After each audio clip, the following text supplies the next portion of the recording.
Hello everyone, welcome back to wonderful सा channel the SM Academy. तो कैसे हो आप लोग? आई हो बहुत बढ़िया, बहुत अच्छे से पढ़ाई लिखाई चल रहा है। इसी तरीके से पढ़ते रहे, हमारे साथ जुड़े रहे, बहुत कुछ नया सीखते रहे हमारे साथ। तो आज का जो लेक्चर है, इस लेक्चर में हम लोग बहुत इंपॉर्टेंट चीज़ दैट इज जो हमारा लेसन है ग्रीन एनर्जी के बारे में डिस्कस करने वाले। देखो बेसिकली जो हम लोग ने पहले एनर्जीज के बारे में डिस्कस किया था, इलेक्ट्रिसिटी जो कि हम लोग थर्मल या न्यूक्लियर या हम लोग नेचुरल गैस से बनाते थे, उसके अंदर कुछ प्रॉब्लम होता था। वो प्रॉब्लम को सॉल्व करने के बाद हम लोग ने एक नया टेक्नोलॉजी लाया, हम लोग ने नया चीज़ सीखा and that is green energy, जहाँ पे एनवायरनमेंट को जो प्रॉब्लम होता है वो बहुत कम होता है या तो ना के बराबर होता है, उसको हम लोग डिस्कस करने वाले। यस, तो that is hydro electric power plant. तो आज के लेक्चर में हम लोग पूरी कंसेप्ट जो है वो हाइड्रो इलेक्ट्रिक पावर प्लांट का रखेंगे। तो सब लोगों को इस वीडियो को, इस लेक्चर को लास्ट तक देखना है, सारे कंसेप्ट को क्लियर कर लेना है, उसके बाद आज रिवाइज भी कर लेना और ये टॉपिक आपका क्लियर हो जाएगा।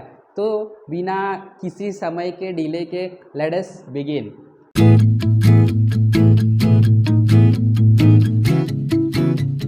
Okay, hydro electric power plant.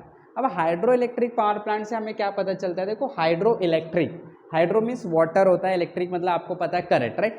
तो हम लोग पानी से करंट बनाने वाले हैं। ऐसा कोई तो पावर प्लांट है जहाँ पे पानी की मदद से करंट को बनाया जाता है। तो बेसिकली प्रिंसिपल तो सेम रहेगा, हमेशा जनरेटर को रोटेट करना होता है, बट रोटेट करने का जो तरीका होता है वो अलग होता है। Similarly when we talk about hydro electric power plant, तो ये जो पावर प्लांट है, इस पावर प्लांट में हम लोग क्या करते हैं, जनरेटर को रोटेट करने का जो तरीका है वो अलग कर देते हैं। देखते हैं क्या करते हैं। In this power plant the turbine is run by water at pressure generated by the flow. तो पानी का जो फ्लो होता है, उस फ्लो की वजह से पानी में प्रेशर क्रिएट किया जाता है, पानी में प्रेशर आ जाता है, जिसकी वजह से हम लोग टरबाइन को रोटेट करते हैं। तो इसका क्या कुछ फ्लो है, उस चीज़ को हम लोग एक जनरल वे में देखते हैं। तो वाटर रिजर्वायर, आपको पहले एक रिजर्वायर बनाना पड़ेगा जहाँ पे पानी को रोका जा सकता है, वाटर को रिजर्व किया जा सकता है। तो बेसिकली क्या होता है, वो डैम होते हैं। आप लोगों ने देखे बड़े बड़े नदी के ऊपर डैम बनाए जाते हैं जहाँ पे पानी को रोकने का काम करते हैं।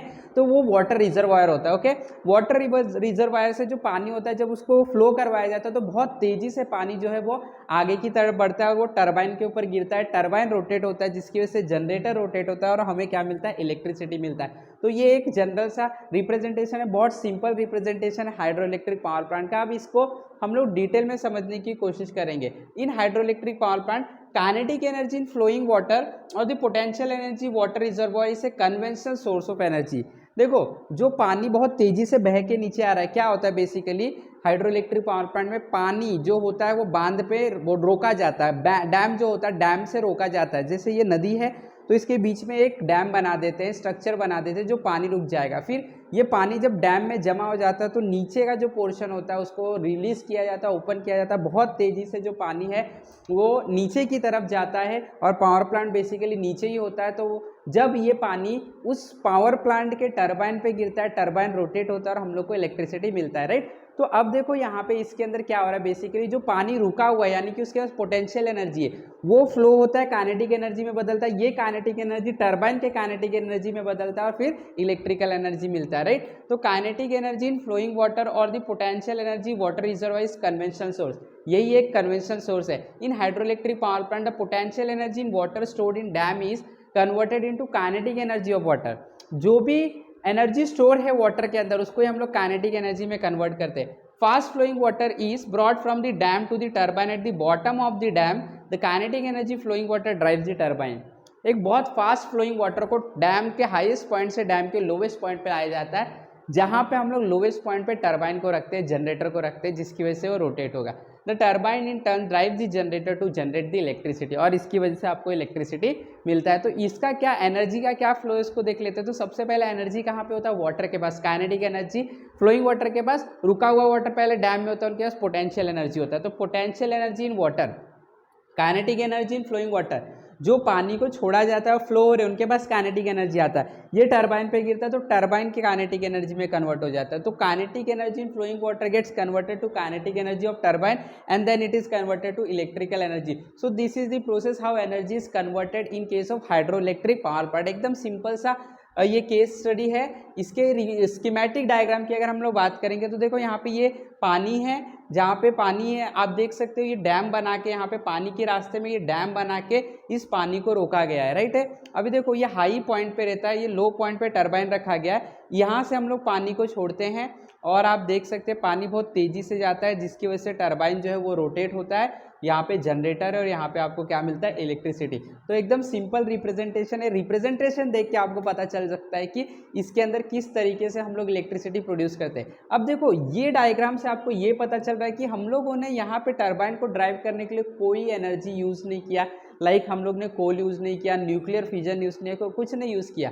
बट हम देख सकते हैं यहाँ पे हम लोगों ने टरबाइन को रोटेट कर लिया with the help of energy of the water. तो ये एनर्जी कहाँ से आया था, ये नेचर से आया था, राइट है ना, नेचर से मिला था, हम लोग को कुछ खर्च करने की जरूरत ही नहीं पड़ा। तो देखो ये सुपर हीरो है कि नहीं, बिल्कुल है। वो जो हम लोग ने थर्मल पावर प्लांट देखा था न्यूक्लियर, जो कि बहुत कॉस्टली होता है nuclear power plant, thermal power plant, उसके कंपैरिजन में कितना सिंपल और कॉस्ट इफेक्टिव पावर प्लांट है, जहाँ पे हम लोग को वाटर की काइनेटिक एनर्जी, जो कि हमें वाटर जो है फ्री ऑफ कॉस्ट मिल जाता है, राइट। तो ये क्या है, ये पावर प्लांट में हम बोल सकते हैं सबसे इफेक्टिव है, ये ग्रीन एनर्जी भी देता है। अब इसको भी थोड़ा सा हम डिस्कस करेंगे, राइट। अब इसका एडवांटेज क्या है उसको देख लेते हैं। देखो, since no fuel is burned in hydro electric power generation, there is no pollution resulting from the combustion.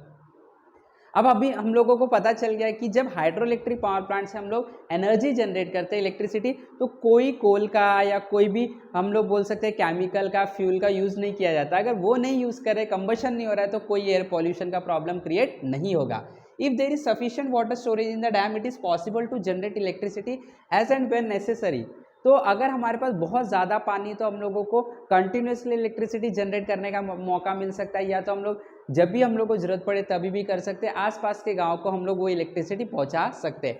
Although the water reservoir is used for power generation, it can be replenished during the rainy season, leading to uninterrupted power generation।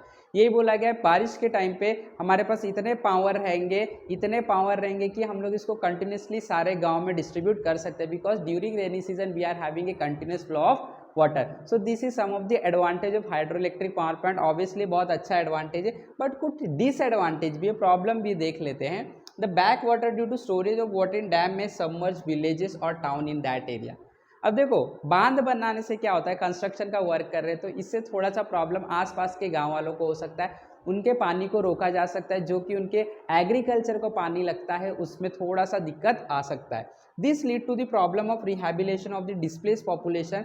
Moreover this can also submerge forest as well as fertile land. Yes, अब देखो क्या होता है, अगर बांध बनाना है तो हम लोग को बहुत बड़ी जगह चाहिए रहती है, तो आपको वहाँ पे अगर आसपास में फॉरेस्ट है, आसपास में बहुत सारे झाड़ है, तो काटने पड़ेंगे। आसपास में अगर गांव है तो उनको अपना जगह खाली करके दूसरे जगह हैबिलेट होना पड़ेगा, दूसरे जगह माइग्रेट होना पड़ेगा। तो ये थोड़ा सा प्रॉब्लम है, चैलेंजिंग है। The obstruction of the flow of river water में have adverse effect on the living world in the river. जो हम लोग रिवर के पानी को रोकते हैं, तो जो पानी के अंदर एनिमल्स होते हैं, जो एक्वेटिक एनिमल्स है, उनके ऊपर इफेक्ट पड़ सकता है। तो this are some of the disadvantage of power plant. कौन सा, hydro electric power plant, right. तो ये चीज़ें हैं, ये चीज़ें हम लोगों को डिस्कस कर, तो ये चीज़ें हम लोग को डिस्कस करना था।